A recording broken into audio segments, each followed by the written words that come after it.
नमस्कार दोस्तों, कर्मचारियों के लिए इस वक्त की सबसे बड़ी खबर निकल के आ रही है। महंगाई भत्ता को लेकर सरकार बड़ा फैसला कर सकती है। इसी के साथ पेंशन में भी कई बड़े बदलाव होने वाले हैं। इस खबर को हर कर्मचारी के लिए जानना बेहद जरूरी है। महंगाई भत्ता, रिटायरमेंट और पेंशन को लेकर बहुत ही बड़ी खबर है। दीपावली के बोनस को लेकर बहुत ही बड़ी खबर है, जो कि सभी केंद्रीय कर्मचारी, राज्य कर्मचारियों को और पेंशनरों को जानना बहुत ही जरूरी है। सभी कर्मचारी इस खबर को ध्यान से देखें। इस वीडियो में कई बड़ी खबर हैं जिन्हें आप विस्तार से जानेंगे, तो सभी खबरों को पूरा देखें। तो आज जान लेते हैं आज की पहली बड़ी खबर। जी हां, केंद्रीय कर्मचारियों के लिए जरूरी खबर है। इतने प्रतिशत बढ़ सकता है डीए महंगाई भत्ता। केंद्रीय कर्मचारियों और केंद्रीय पेंशनर्स के लिए यह एक जरूरी सूचना है। महंगाई भत्ते को लेकर एक अच्छी खबर सामने आई है।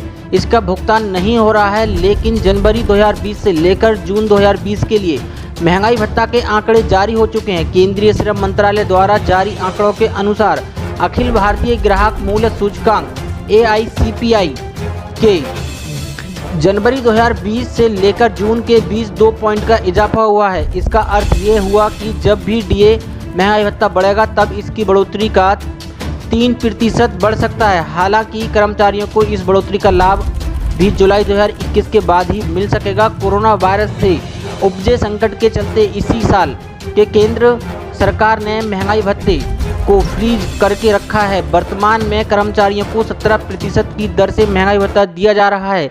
जी बिजनेस डिजिटल की रिपोर्ट के अनुसार सरकारी कर्मचारियों को जो महंगाई भत्ता दिया जाता है वह AICPI के पॉइंट्स के आधार पर ही तय किया जाता है। इसी साल जनवरी में AICPI के इंडेक्स 330 पॉइंट पर था, जो कि जून में 2 पॉइंट बढ़कर 332 हो गया है। यानी इसके अनुसार ये भी संभावना है कि डीए महंगाई भत्ता में 3% का इजाफा हो सकता है। केंद्र सरकार ने सरकारी कर्मचारियों को दिए जाने वाले महंगाई भत्ते पर 1 जनवरी 2020 से लेकर आने वाली 1 जुलाई 2021 यानी पूरे 1.5 साल की अवधि तक के लिए रोक लगा रखी है। इसके अलावा पेंशनर्स को भुगतान की जाने वाली महंगाई राहत राशि की राशि भी आगामी 1 जुलाई 2021 तक के लिए फ्रीज कर रखी है। सरकार ने इस अवधि 1 जनवरी 2020 से 30 जून 2021 के लिए किसी भी प्रकार के एरियर के भुगतान से भी इनकार किया है। यानी जो भी फैसला होगा वह जुलाई 2021 में ही होगा। उस समय डीए और डीआर को लेकर लिए जाने वाले निर्णय को बारी बारी से ही लागू किया जाएगा। इस निर्णय से सरकार को वित्तीय वर्ष 2021-22 में करीब 37,000 करोड़ रुपए की बचत होगी। सिटीजन्स ब्रदरहुड के अध्यक्ष हरिशंकर तिवारी के अनुसार वर्ष 1975 में आपातकाल के समय भी महंगाई भत्ता फ्रीज कर दिया गया था, लेकिन कुछ समय बाद उसे रिवाइज कर दिया गया था और उसके अनुसार उसे जारी करके लागू किया गया था। साथ ही कर्मचारियों के लिए एक और बड़ी खबर निकल के आ रही है। EPFO ने जुलाई में रिकॉर्ड 8.45 लाख नए अंशधारक जोड़े। जून 2020 में आंकड़ा था लगभग 4.82 करोड़। कर्मचारी भविष्य निधि संगठन EPFO से जुलाई में शुद्ध रूप से जुड़ने वाले अंशधारकों की संख्या बढ़कर लगभग 8.5 लाख पहुंच गई है, जबकि जून 2020 में यह आंकड़ा 4.42 लाख था। रविवार को जारी यह आंकड़ा बताता है कि संगठित क्षेत्र में रोजगारों की स्थिति सुधर रही है। EPFO के नियमित वेतन पाने वालों के ये आंकड़े कोविड-19 के दौरान संगठित क्षेत्र में रोजगार की स्थिति के बारे में जानकारी देते हैं। EPFO के पेरोल यानी नियमित वेतन पर रखे जाने वाले कर्मचारियों के पिछले महीने जारी ISI आंकड़े में शुद्ध रूप से इस साल जून में 6.55 लाख पंजीकरण की बात कही गई थी। इस आंकड़े को अब संशोधित कर 4,82,352 कर दिया गया है। मई में जारी पेरोल आंकड़े के अनुसार EPFO के पास शुद्ध रूप से पंजीकरण मार्च 2020 में घटकर 5.72 लाख पर आ गया, जो फरवरी में 10.21 लाख था। रविवार को जारी ताज़ा आंकड़ों के अनुसार अप्रैल में शुद्ध रूप से पंजीकरण नकारात्मक दायरे में था और इसमें 61,807 की गिरावट आई थी, जबकि अगस्त में यह आंकड़ा 20,164 था। इसका मतलब है कि अप्रैल में जितने लोग EPFO से जुड़े हैं उससे कहीं अधिक लोग उससे बाहर हुए हैं। इससे पहले जुलाई में अस्थायी आंकड़े के अनुसार अप्रैल में शुद्ध रूप से 1 लाख नए पंजीकरण की बात कही गई थी। उसके बाद में अगस्त महीने में संशोधित कर 20,164 कर दिया गया। ईपीएफओ के पास शुद्ध रूप से पंजीकरण औसतन हर महीने करीब 7 लाख रहता है। ताज़ा पेरोल आंकड़ों के अनुसार वित्त वर्ष 2019-20 में शुद्ध रूप से नए अंशधारकों की संख्या बढ़कर 78.58 लाख रही, जो इससे पूर्व वित्त वर्ष में 61.12 लाख थी। ईपीएफओ ने अंशधारकों का पेरोल आंकड़ा अप्रैल 2018 से जारी कर रहा है। इसमें सितंबर 2017 से आंकड़े लिए गए हैं। आंकड़े से ये भी पता चलता है कि सितंबर 2017 से जुलाई 2020 के दौरान शुद्ध रूप से नए अंशधारकों की संख्या 1.68 करोड़ रही। ईपीएफओ का कहना है कि पेरोल आंकड़ा स्थायी रूप से इसका अध्ययन होना एक निरंतर चलने वाली प्रक्रिया है। इसे आने वाले महीनों में अध्ययन किया जाता है। कर्मचारी भविष्य निधि संगठन के अनुसार आंकड़ा शुद्ध रूप से जुड़े सदस्यों पर आधारित है। इन अनुमानों में अस्थायी कर्मचारी भी शामिल हो सकते हैं, जिनका योगदान हो सकता है पूरे साल जारी नहीं रहे। ईपीएफओ संगठित अर्ध संगठित क्षेत्र में सामाजिक सुरक्षा योजनाओं का प्रबंधन करता है। इसके सक्रिय सदस्यों, जिनका योगदान वर्ष के दौरान कम से कम 1 महीने आता है, की संख्या में 6 करोड़ हैं। साथ ही कर्मचारियों के लिए एक और बड़ी खबर निकल के आ रही है। रिटायर केंद्रीय कर्मचारियों के पेंशन को लेकर बड़ी राहत, सरकार ने दिया पेंशन देने का आदेश। जी हां, केंद्रीय मंत्री जितेंद्र सिंह ने कोरोना में रिटायर हुए कर्मचारियों को बड़ी राहत देते हुए तत्काल प्रभाव से इन्हें पेंशन देने का ऐलान किया है। मंत्री का कहना है कि सरकार पेंशन भोगी और वरिष्ठ नागरिकों को लेकर संवेदनशील है। यही वजह है कि सरकार सीसीएस पेंशन नियम 1972 के तहत नियम पेंशन भुगतान में किसी भी तरह की देरी से बचने के लिए नियमों में छूट दिए जाने पर विचार कर रही है। दरअसल रिटायर होने वाले कर्मचारियों को तभी पेंशन मिलती है जब सरकार की ओर से पेंशन पेमेंट ऑर्डर पीपीओ जारी होता है। लेकिन इस बार कोरोना संकट को देखते हुए लोगों को ग्रेजुटी और पेंशन का भुगतान करने के लिए पेंशन पेमेंट ऑर्डर जारी हुए बिना ही हो सकता है। पेंशन पेमेंट ऑर्डर 12 अंकों का एक नंबर होता है। पीपीओ नंबर की जरूरत पेंशन पाने वालों को हर साल होती है, जब उन्हें लाइफ सर्टिफिकेट जमा करना होता है। क्या है इस फैसले की वजह? सरकार का मानना है कि कोरोना के चलते हो सकते हैं परेशानी। पेंशन भोगी कर्मचारी मुख्य कार्यालय में पेंशन फॉर्म जमा करने में सक्षम ना हों, या हो सकता है सर्विस बुक के साथ क्लेम फॉर्म की हार्ड कॉपी पे एंड अकाउंट्स कार्यालय में जमा कर पाने की स्थिति में ना हो। खासकर अगर दोनों कार्यालय अलग अलग शहरों में स्थित हैं, तो ये समस्या और बढ़ जाती है, जिसकी वजह से सरकार ने ये फैसला लिया है। यहाँ ध्यान देने वाली बात यह है, ये समस्या उन कर्मचारियों के साथ और अधिक हो जाती है जो लगातार एक शहर से दूसरे शहर जाते रहते हैं। केंद्रीय सशस्त्र पुलिस बलों यानी सीएपीएफ ऐसा ही एक उदाहरण है। इसी वजह से मोदी सरकार ने नियमों में छूट का फैसला किया है। साथ ही बढ़ते हैं आज की एक और बड़ी खबर की ओर। सरकार ने बदल दिए सैलरी से जुड़े अहम नियम, जाने कौन से नियमों में हुआ है बदलाव। कार्मिक लोक शिकायत और पेंशन मंत्रालय के कार्मिक प्रशिक्षण विभाग डीओपीटी ने केंद्र सरकार के कर्मचारियों के लिए वेतन की सुरक्षा को लेकर ऑफिस मेमोरेंडम जारी किया है। इसमें कहा गया है कि 7वें वेतन आयोग के मद्देनजर केंद्र सरकार में डायरेक्ट भर्ती के जरिए अलग सेवा या कैडर में नए पद पर नियुक्ति होने के बाद कर्मचारी को वेतन की सुरक्षा मिलेगी। यह सुरक्षा 7वें वेतन आयोग के FR 22V1 के तहत मिलेगी। जिम्मेदारी होने या ना होने पर भी मिलेगी पे प्रोटेक्शन। ऑफिस मेमोरेंडम में कहा गया है कि 7वें वेतन आयोग की रिपोर्ट और नियम 2016 के लागू होने पर राष्ट्रपति ने FR 22V1 के तहत किए गए प्रावधानों के तहत केंद्र सरकार के ऐसे कर्मचारियों को प्रोटेक्शन ऑफ पे की इजाज़त दी है, जिनकी दूसरी सेवा या कैडर में प्रोबेशनर के तौर पर नियुक्ति हुई है। ये प्रोटेक्शन ऑफ पे हर साल में केंद्रीय कर्मचारी का वेतन सुरक्षा देगा, चाहे उनके पास ज़्यादा जिम्मेदारी हो या नहीं। यह आदेश 1 जनवरी 2016 से प्रभावी माना जाएगा। डीओपीटी के ऑफिस मेमोरेंडम में कहा गया है कि FR 22V1 के तहत प्रोटेक्शन ऑफ पे को लेकर मंत्रालयों या विभागों से मिले कई रेफरेंसेस के बाद इसकी ज़रूरत महसूस की गई है कि सरकार के ऐसे कर्मचारी जो तकनीकी तौर पर इस्तीफा देने के बाद केंद्र सरकार की अलग सेवा या कैडर में नए पद पर सीधी भर्ती से नियुक्त होते हैं, उन्हें 7वें वेतन आयोग के तहत वेतन निर्धारित करने के लिए दिशा निर्देश जारी किए जाएं। FR 22(b)(1) के प्रावधानों में कहा गया है कि ये नियम उस सरकारी कर्मचारी के वेतन को लेकर हैं जो दूसरी सेवा या कैडर में प्रोबेशन पर नियुक्त हुआ है और उसके बाद उस सेवा में स्थायी तौर पर नियुक्त किया गया है। प्रोबेशन की अवधि के दौरान वह न्यूनतम टाइम स्केल पर वेतन निकालेगा या सेवा पद की प्रोबेशनरी स्टेज पर निकासी करेगा। प्रोबेशन की अवधि के खत्म होने के बाद सरकारी कर्मचारी का वेतन सेवा के टाइम स्केल में या पद में तय किया जाएगा। इसे नियम 22 या नियम 22C को देखते हुए किया जाएगा। साथ ही बढ़ते हैं आज की एक और बड़ी खबर की ओर। भारत को मिली कोरोना से राहत, बीते 24 घंटे में मिले मात्र 75,083 संक्रमित, 27,438 एक्टिव केसों में कमी भी आई है। जी हां, भारत में कोरोना का कहर कम होने का नाम ही नहीं ले रहा है। हालांकि बीते 24 घंटे में देश को कोरोना से राहत मिली है। 24 घंटे में कोरोना के 75,083 नए मामले सामने आए हैं। इसके साथ ही भारत में कोरोना से संक्रमित होने वालों का आंकड़ा 55 लाख के पार पहुंच गया है। देश में अब कोरोना के मामले बढ़कर 55,62,664 हो गए हैं।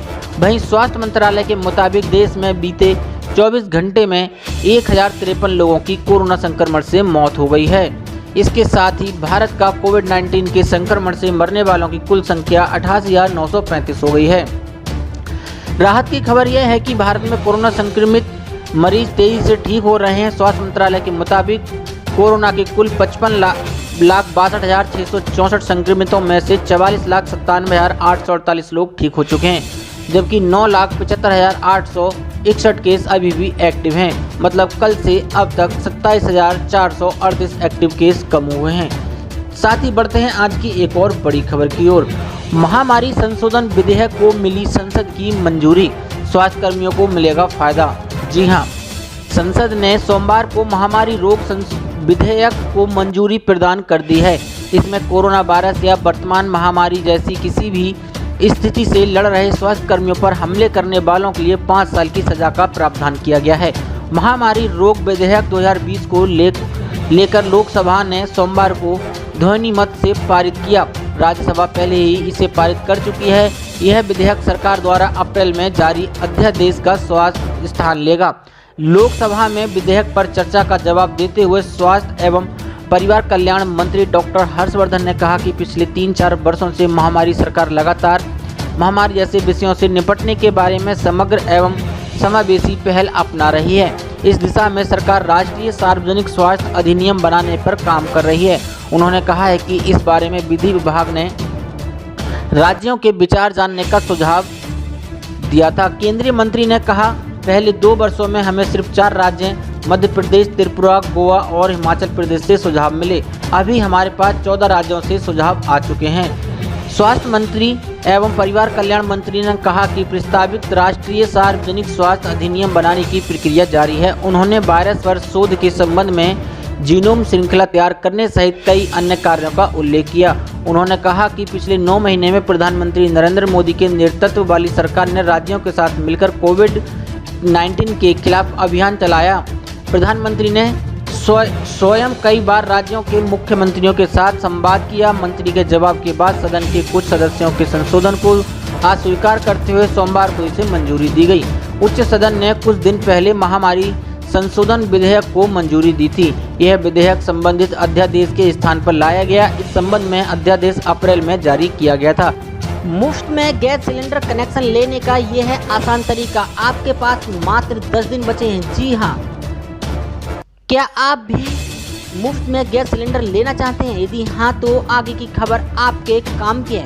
प्रधानमंत्री उज्ज्वला योजना के माध्यम से आपको मुफ्त में सिलेंडर मिल सकता है। हालांकि इसके लिए आपको जल्द से जल्द कुछ काम करने होंगे, क्योंकि इस योजना का लाभ उठाने की आखिरी तारीख 30 सितंबर है। कोरोना की वजह से इस योजना की तारीख को अप्रैल से सितंबर तक बढ़ाने का काम सरकार की ओर से किया गया था। आपको बता दें कि पेट्रोलियम और प्राकृतिक गैस मंत्रालय के सहयोग से यह योजना चलाई जा रही है, जो खास तौर पर महिलाओं के लिए है। यही नहीं, इस योजना का उद्देश्य गरीब परिवारों को मुफ्त में गैस सिलेंडर कनेक्शन देना है। लेकिन अब इस योजना के केवल 11 दिन का समय बचा है। इस सरकारी योजना में रजिस्ट्रेशन कराना काफ़ी आसान है। आइए आपको बताते हैं कि आप कैसे फ्री में LPG गैस सिलेंडर का लाभ उठा सकते हैं।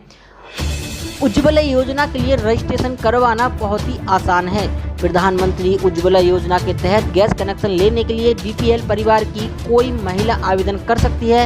इसके लिए उक्त महिला को आधिकारिक वेबसाइट pmujjwalaYojana.com पर जाना होगा। सबसे पहले आवेदन करने वाले को प्रधानमंत्री उज्ज्वला योजना की आधिकारिक वेबसाइट पर जाना होगा। वेबसाइट पर सामने एक होम पेज खुल जाएगा। आप डाउनलोड फॉर्म में जाकर क्लिक कर दें।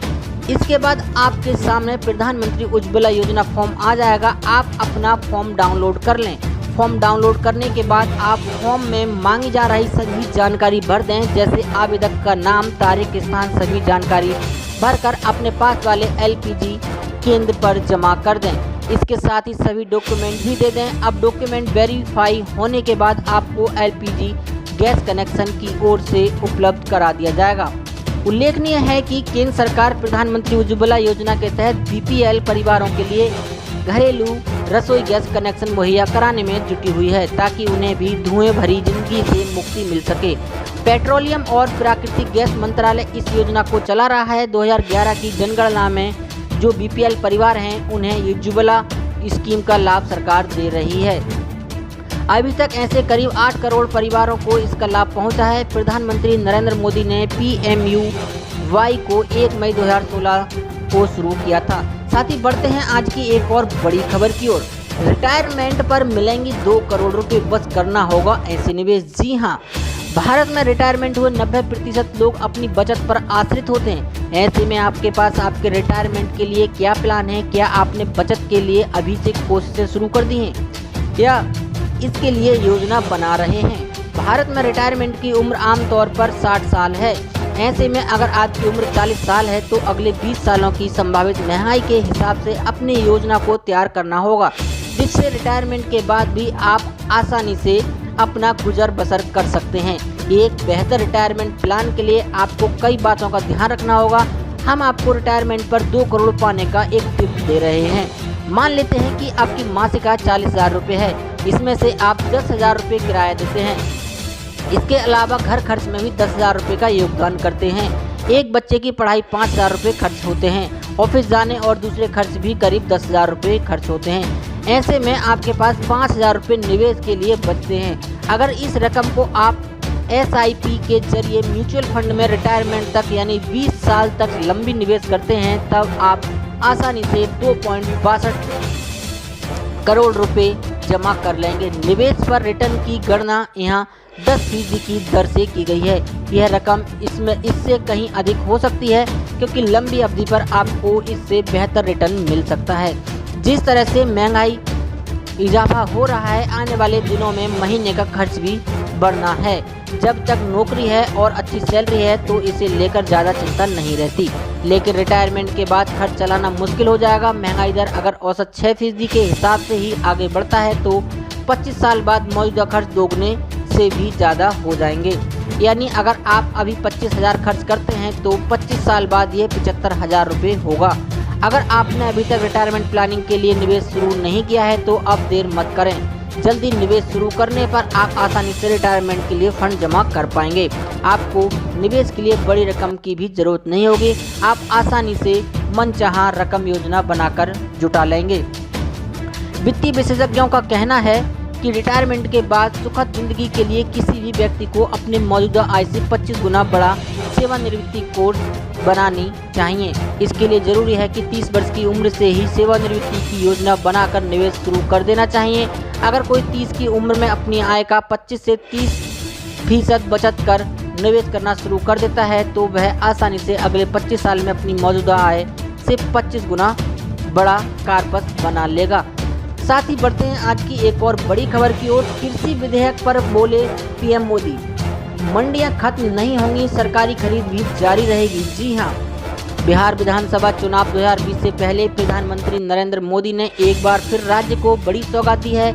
PM मोदी ने 14,258 करोड़ रुपए के 9 राजमार्ग परियोजनाओं का शिलान्यास और 45,945 गाँव को ऑप्टिकल फाइबर इंटरनेट सेवाओं से जोड़ने के लिए घर तक फाइबर कार्यक्रम का शुभारंभ किया है। इसके बाद PM मोदी ने कृषि बिल पर अपनी बात रखी है। उन्होंने कहा है कि मैं देश के प्रत्येक किसान को इस बात का भरोसा देता हूं कि MSP की व्यवस्था जैसे पहले चली आ रही थी वैसे ही चलती रहेगी। इस साल रबी में गेहूं, धान, दलहन और तिलहन को मिलाकर किसानों को 1,13,000 करोड़ रुपए एमएसपी पर दिया गया है। ये राशि भी पिछले साल के मुकाबले 30% से ज़्यादा है। उन्होंने कहा है कि अब देश के किसान बड़े बड़े स्टोर हाउस में कोल्ड स्टोरेज में इनका आसानी से भंडारण कर पाएंगे। जब भंडारण से जुड़ी कानूनी दिक्कतें दूर होंगी तो हमारे देश में कोल्ड स्टोरेज का भी नेटवर्क और विकसित होगा, उसका और विस्तार होगा। उन्होंने कहा कि कृषि मंडियों के कार्यालय को ठीक करने के लिए वहां का कंप्यूटराइजेशन कराने के लिए पिछले 5 साल से देश में बहुत बड़ा अभियान चल रहा है। इसलिए जो ये कहता है कि नए कृषि सुधारों के बाद कृषि मंडियां समाप्त हो जाएंगी तो वो किसानों से सरासर झूठ बोल रहा है। उन्होंने कहा कि मैं स्पष्ट कर देना चाहता हूं कि ये कानून, ये बदलाव कृषि मंडियों के खिलाफ नहीं है। कृषि मंडियों में जैसे काम पहले होता था वैसे ही अब भी होगा, बल्कि ये हमारी ही एनडीए सरकार है जिसने देश की कृषि मंडियों को आधुनिक बनाने के लिए निरंतर काम किया है। साथ ही बढ़ते हैं आज की एक और बड़ी खबर की ओर।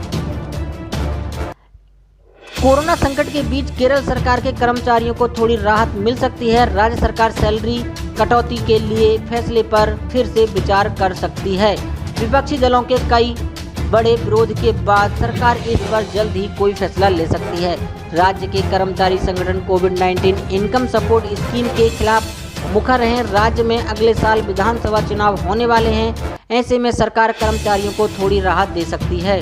वित्त विभाग के सूत्रों ने कहा है कि असंतुष्ट कर्मचारी को शांत करने के लिए सरकार अन्य विकल्पों पर विचार कर रही है।